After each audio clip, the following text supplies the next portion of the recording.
स्वागत है आपका हिंदी स्टोरीज वर्स चैनल पर, जहां हर कहानी सच्चाई डर के बीच की वो रेखा मिटा देती है जिसे हम पार नहीं करना चाहते। चलिए शुरू करते हैं इस कहानी को। राजस्थान के दूरस्थ रेगिस्तानी इलाके में एक छोटा सा गांव था, भाटा की ढाणी। वहां न बिजली थी, न मोबाइल टावर और न ही कोई पक्का रास्ता। लेकिन उस गांव के हर घर में एक चीज समान थी। हर कोई शाम होते ही अपनी परछाई से डरता था। गांव के बुजुर्ग अक्सर कहते, जब सूरज डूबे तो अपनी परछाई से मुंह फेर लेना, क्योंकि वो तुम्हारे साथ नहीं चलती, वो तुम्हें ले जाती है। लोगों ने कभी इस बात को गंभीरता से नहीं लिया, जब तक एक दिन 17 साल का लड़का कमल रात को बकरी बांधने गया और लौट कर नहीं आया। सिर्फ उसकी चप्पलें मिली और जमीन पर उसकी परछाई, जो अब भी दीवार पर जमी हुई थी, जैसे किसी ने उसे वहां कैद कर दिया हो। उसकी मां पगला गई। उसने कहा, वो गया नहीं, वो यहां है, उसकी परछाई मुझसे बातें करती है। गांव के लोग डरे, लेकिन आदत थी उन्हें इस तरह के गायब हो जाने की। यह सब बदल गया जब वहां आया एक अजनबी, वेदांत। वेदांत एक इतिहास शोध करता था। उसकी उम्र करीब 35 साल और वो एक प्राचीन ग्रंथ की तलाश में आया था, जिसका नाम था अंधरात, रात्रि की आत्मा। कहा जाता था कि यह ग्रंथ कभी भाटा की ढाणी के मंदिर में रखा गया था, लेकिन सालों पहले मंदिर जला दिया गया और तब से वहां कोई गया नहीं। वेदांत गांव में रुका और जब उसने अंधरात का नाम लिया, गांव वालों ने उसे अजीब नजरों से देखा। एक बूढ़े ने उसके पास आकर धीरे से कहा, जो ग्रंथ अंधेरे में लिखा गया हो वो पढ़ने के लिए नहीं, सहने के लिए होता है। पर वेदांत नहीं रुका। वह उसी रात मंदिर की ओर बढ़ा। मंदिर तक पहुंचने का रास्ता रेत में दबा हुआ था, लेकिन वेदांत ने हर पत्थर को पहचान कर आगे बढ़ा। मंदिर की छत टूटी हुई थी, पर दीवारें अब भी काली थीं, जैसे आग बुझी नहीं, बस सो गई हो। मंदिर के भीतर एक टूटे हुए शिवलिंग के पीछे एक पत्थर की शिला मिली। उस पर खुरच खुरच कर लिखा था, अंधरात आया था, दीप लेकर मत जाना। जो रोशनी में देखोगे वो परछाई नहीं, वो तुम हो। वेदांत ने वहां खुदाई शुरू की और उसे मिला एक लोहे का संदूक। उस पर सिर्फ एक चीज उकेरी गई थी, एक स्थिर परछाई। संदूक खोला गया और उसमें था एक काला ग्रंथ, जिसकी जिल्द चमड़े जैसी थी, लेकिन गर्म। वेदांत ने ग्रंथ को छुआ और उसी क्षण मंदिर के भीतर अंधेरा गहरा हो गया। उसकी परछाई दीवार पर फैल गई, लेकिन वो हिल नहीं रही थी। और फिर दीवार की उस परछाई ने आंखें खोली। मंदिर के टूटे हुए गर्भगृह में जब वेदांत ने अंधरात ग्रंथ को हाथ में उठाया, तो उसे ऐसा लगा जैसे उसने कोई जिंदा चीज पकड़ ली हो। किताब की जिल्द से गर्मी नहीं, बल्कि धड़कन महसूस हो रही थी, जैसे कोई सांस ले रहा हो या रुकने वाला हो। दीवार पर उसकी परछाई अब भी स्थिर थी, ना हिल रही थी, ना कांप रही थी। वेदांत ने देखा, उसकी परछाई की आंखें खुली थीं और वे उसकी ओर नहीं, ग्रंथ की ओर देख रही थीं। वह पीछे हटना चाहता था, पर मंदिर का द्वार अब नहीं दिख रहा था। अंधेरा अब बाहर नहीं रहा, वो मंदिर के भीतर ही घुल चुका था। वेदांत ने जैसे ही ग्रंथ का पहला पृष्ठ पलटा, शब्द नहीं दिखाई दिए, बल्कि एक दृश्य उभरा। दृश्य एक गांव, एक आदमी। उसकी परछाई उससे आगे चल रही है। वो आदमी भागता है, लेकिन परछाई मुड़कर देखती है, और फिर वो आदमी धूल में गिर जाता है और उसकी परछाई चलती रहती है, अकेली। वेदांत ने झटके से पन्ना पलटा।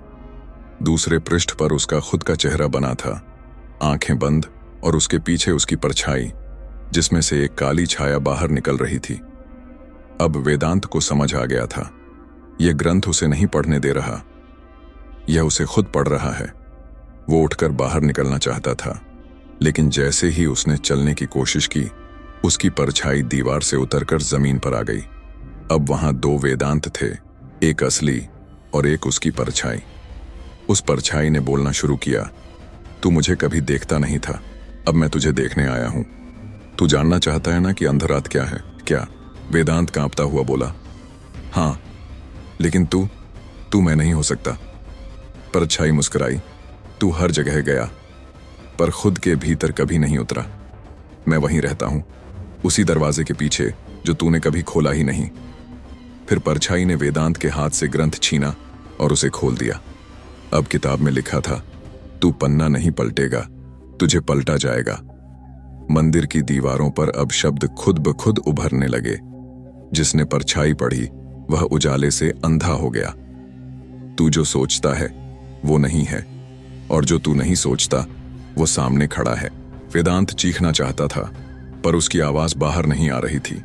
परछाई आगे बढ़ी और वेदांत के माथे पर हाथ रखा। तभी मंदिर की छत से एक पत्थर गिरा और सब शांत हो गया। जब वेदांत को होश आया, वो मंदिर के बाहर था।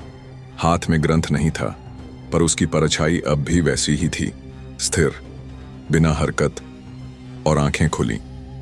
गांव वापस लौटते हुए हर घर की दीवारों पर उसे वही ग्रंथ के शब्द दिखे जो मंदिर में उभरे थे। अंधरात अब गांव में आ चुका है। भाटा की ढाणी का वातावरण पहले से भी ज्यादा भयावह हो चुका था। जहां पहले सूरज ढलते ही लोग अपने दरवाजे बंद कर लेते थे, अब दिन में भी छायाओं से डरने लगे थे। लोग बताते कि दीवारों पर उनकी परछाई अब दूसरी दिशा में हिलती थी, कई बार सिर घुमाकर उन्हें देखती थी। बच्चे चुप हो गए थे और बूढ़ों की आंखें हमेशा ऊपर टिक जाती थीं, जैसे वे कुछ ऊपर नहीं, पीछे देख रहे हों। वेदांत वापस गांव में दाखिल हुआ तो देखा कि हर घर की दहलीज पर काले धागे लटक रहे थे। एक औरत ने बताया, अब हम ताले नहीं लगाते, अब हम खुद को बांधते हैं ताकि हमारी परछाई निकल न जाए। वेदांत को खुद के भीतर एक बेचैनी सी महसूस हो रही थी। रात को जब वह पेड़ के नीचे बैठा, उसे अपनी परछाई में कुछ हिलता हुआ दिखा। वो उठा, हाथ में टॉर्च ली। परछाई वहां से गायब थी। उसने चारों ओर देखा, लेकिन दीवारें खाली थीं। तभी एक बांस की झोंपड़ी से बच्चे के रोने की आवाज आई। वेदांत भागा। भीतर जाकर देखा, एक बच्चा जमीन पर बैठा था, पर उसके चेहरे पर कोई भय नहीं था।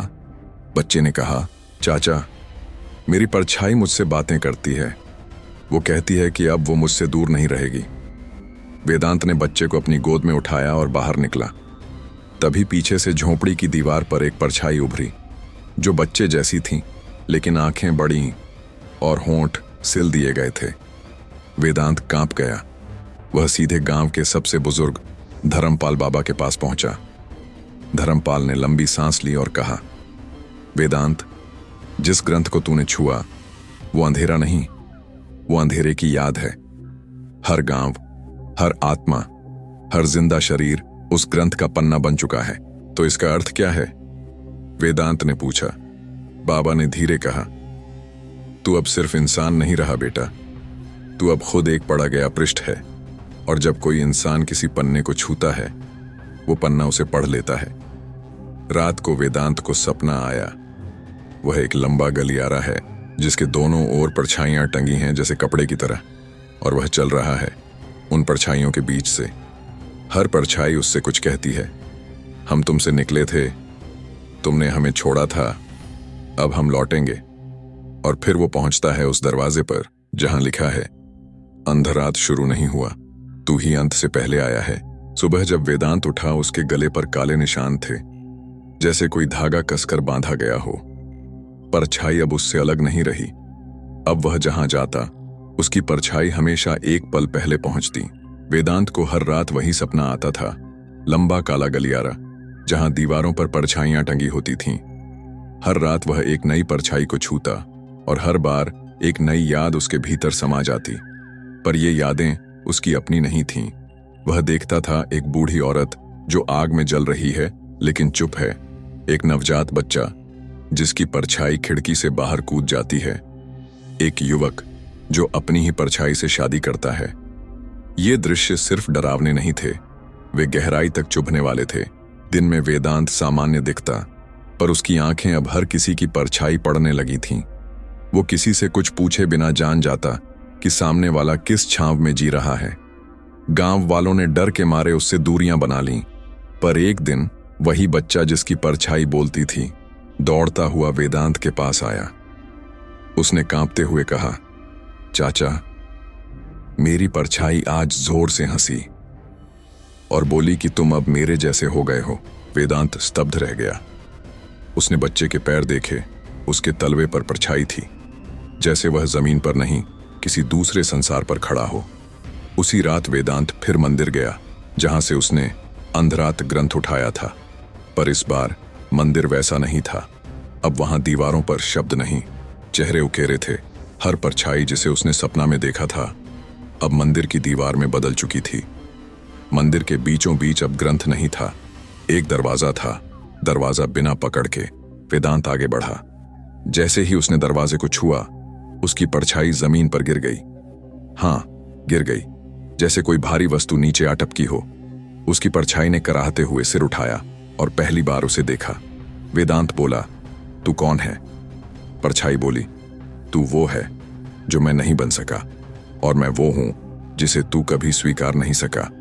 तू बाहर देखने आया था, लेकिन अब तू अंदर उतर चुका है। वेदांत की आंखें जलने लगीं। दरवाजा अब धीरे धीरे खुल रहा था, और दरवाजे के उस पार वो गलियारा नहीं था, वो वेदांत का ही कमरा था, दिल्ली का, किताबों से भरा, जिसमें एक पुरानी तस्वीर रखी थी, उसकी मां की तस्वीर, जिसकी मृत्यु के बाद वेदांत गांवों की भटकन में निकल पड़ा था। और वह दर्द जो उसने कभी स्वीकार नहीं किया अब उसकी परछाई बन चुका था।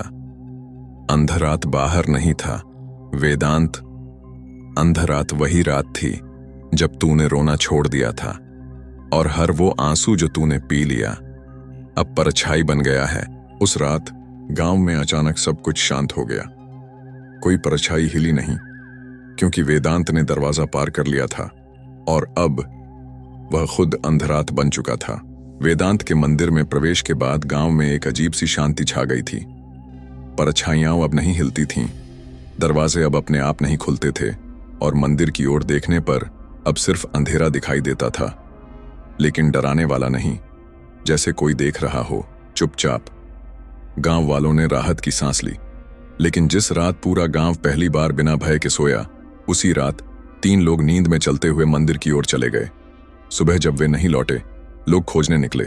मंदिर के द्वार पर सिर्फ 3 बातें लिखी थीं। ओए, हमने उसे महसूस किया। 2, अब हम खुद को नहीं देखते। 3, परछाई अब रूप बन चुकी है। और नीचे 3 परछाइयां उकेरी हुई थीं, लेकिन कोई शरीर नहीं। इधर गांव की एक लड़की अंजलि, उम्र लगभग 16, अपने कमरे में दर्पण के सामने खड़ी थी। वह बाल संवार रही थी, लेकिन हर बार जब कंघा ऊपर उठाती, उसका प्रतिबिंब थोड़ा धीरे चलता। वह रुक गई। धीरे धीरे उसने देखा, आईने की परछाई उसे देख रही थी। तू वही है ना? अंजलि ने डरते हुए कहा। आईने की परछाई मुस्कुराई, और पहली बार आईने से आवाज आई, मैं वो हूं जो तूने दबाया था, डर, क्रोध व आंसू जो तूने पी लिए थे। मैं तेरा असली रूप हूं। अंजलि चिल्लाई, लेकिन बाहर कोई सुन नहीं रहा था। रात भर आईने में वो परछाई अंजलि को खुद से बात करने पर मजबूर करती रही, और सुबह आईना खाली था। पर अंजलि अपने कमरे में थी, लेकिन उसकी परछाई नहीं। गांव में अब लोग एक दूसरे से कम बात करने लगे। हर किसी को लगता जैसे सामने वाले की आंखों में कुछ और है, कुछ ऐसा जो इंसानी नहीं लगता। धर्मपाल बाबा ने लोगों को मंदिर के पास जाने से मना किया, लेकिन तब तक देरी हो चुकी थी। एक बच्चे ने अपनी मां से पूछा, मां, जब मैं चलता हूं तो मेरी परछाई मुझसे पहले क्यों चलती है?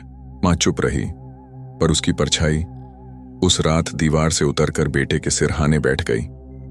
अब वेदांत कहीं नहीं दिखता था, पर गांव के हर कोने में उसकी परछाई दिखाई देती थी।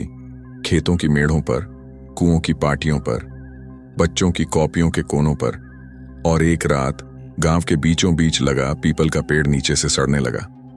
उसकी जड़ों में कोई बात कर रहा था, कोई गा रहा था। जो रोशनी देखेगा वो खुद जल जाएगा, जो परछाई समझेगा वो अंधरात हो जाएगा। अब गांव नहीं रहा, अब सिर्फ वो लोग बचे हैं जिनकी परछाई उनसे बात करती है, और जो बात नहीं करती वो अब दीवारों पर टंगी है। भाटा की ढाणी अब किसी सरकारी नक्शे में नहीं थी। गूगल मैप्स पर उसका लोकेशन सिर्फ एक काली पट्टी दिखाता था, जहां लिखा था शैडो नॉट फाउंड।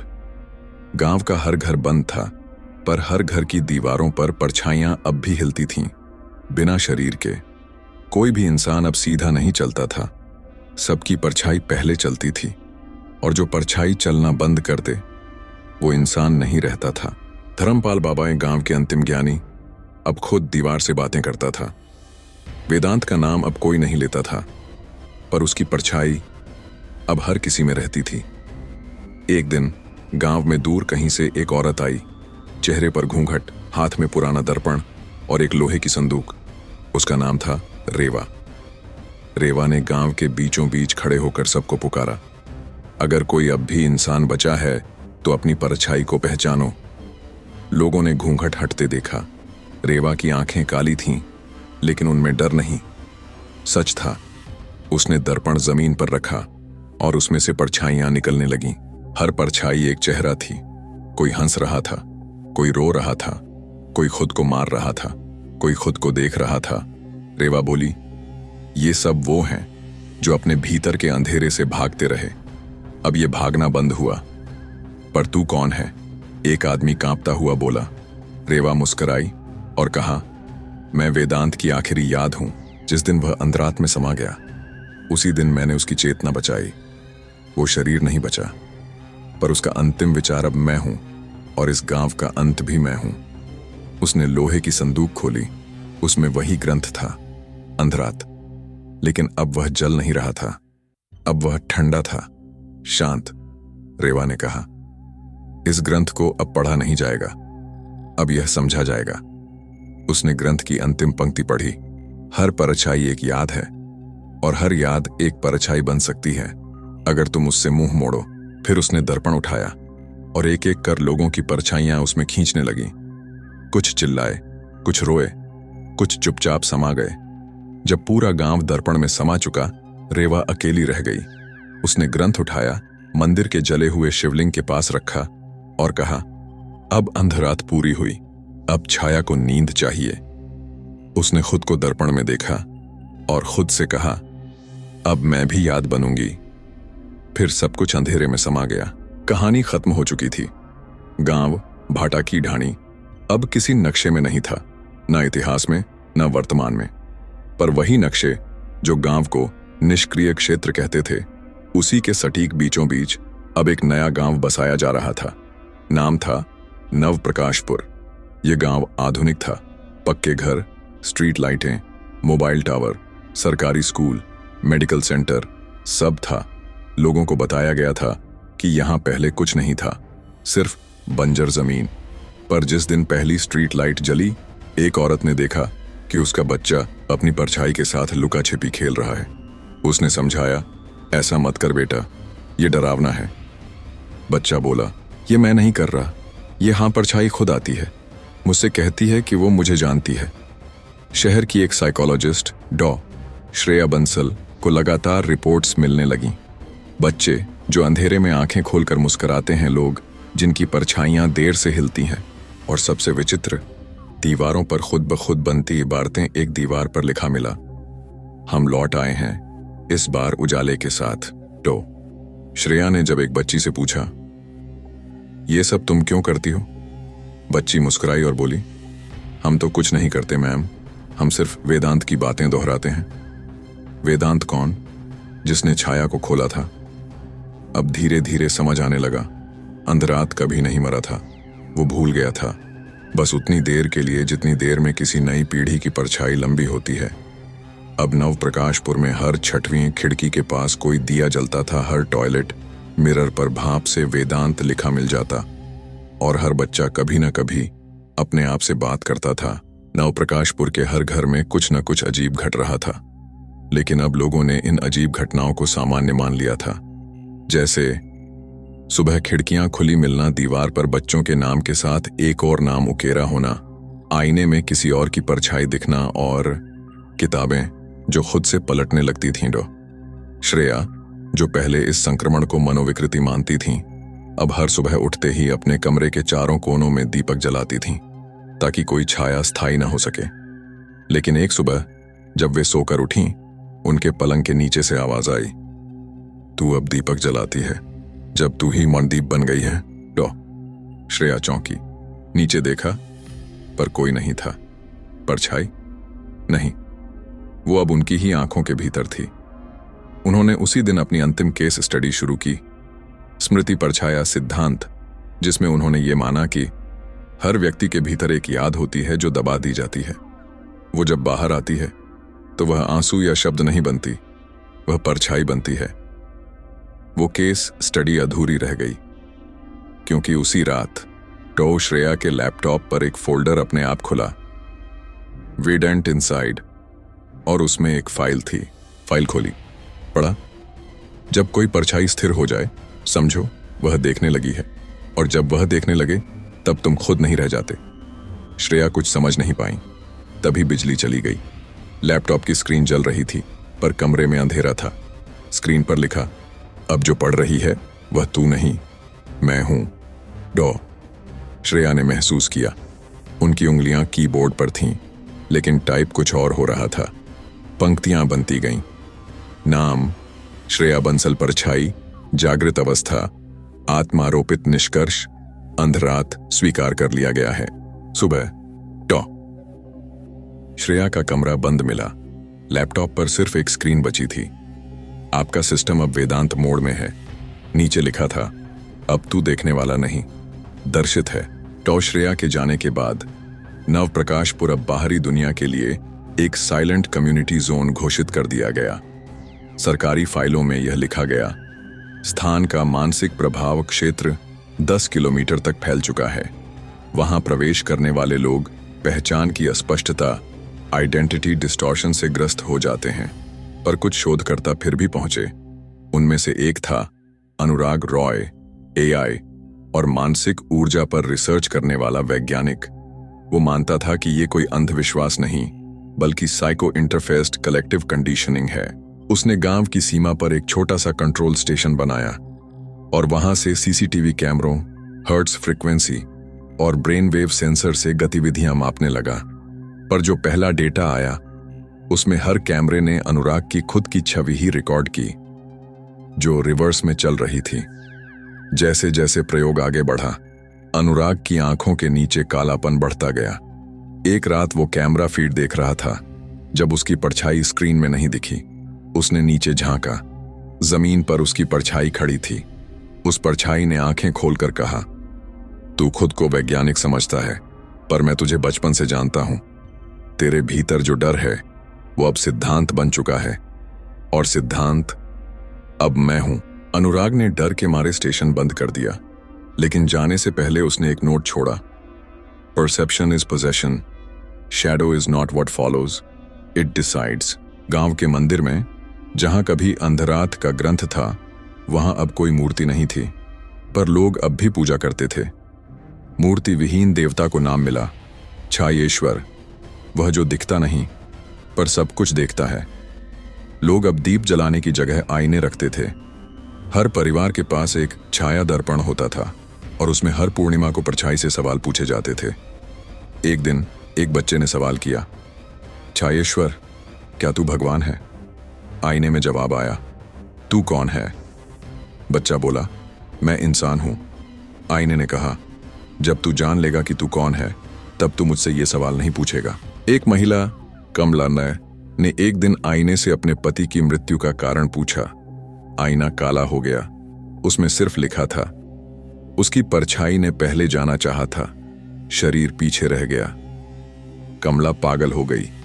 उसकी हंसी अब मंदिर की दीवारों में गूंजती है। एक दिन नवप्रकाशपुर के स्कूल में एक नई बच्ची आई। नाम आर्या। बहुत शांत, बहुत सीधी, पर हर बार जब वह कुछ लिखती तो उसके शब्द उसके स्केचबुक से निकलकर दीवारों पर उभरते। उसने एक दिन खुद से कहा, अब मुझे डर नहीं लगता। तभी उसकी किताब का आखिरी पेज अपने आप लिखा गया। अंधरात को अब नाम मिल चुका है। अब वह व्यक्ति है जिसने अपनी परछाई को सीधा देखा और मुस्कुराया। आर्या, वही रहस्यमयी लड़की जो दीवारों पर शब्द लिखती थी, अब किसी भी किताब को हाथ लगाते ही उसकी आखिरी पंक्ति पहले पढ़ती थी। कक्षा में जब मास्टर जी ने हिंदी की किताब दी तो उसने सिर्फ इतना कहा, इसका अंत झूठ है, क्योंकि अंत कभी लिखा ही नहीं गया। अब नवप्रकाशपुर की नई पीढ़ी किताबें नहीं पढ़ती, वो उन्हें महसूस करती है।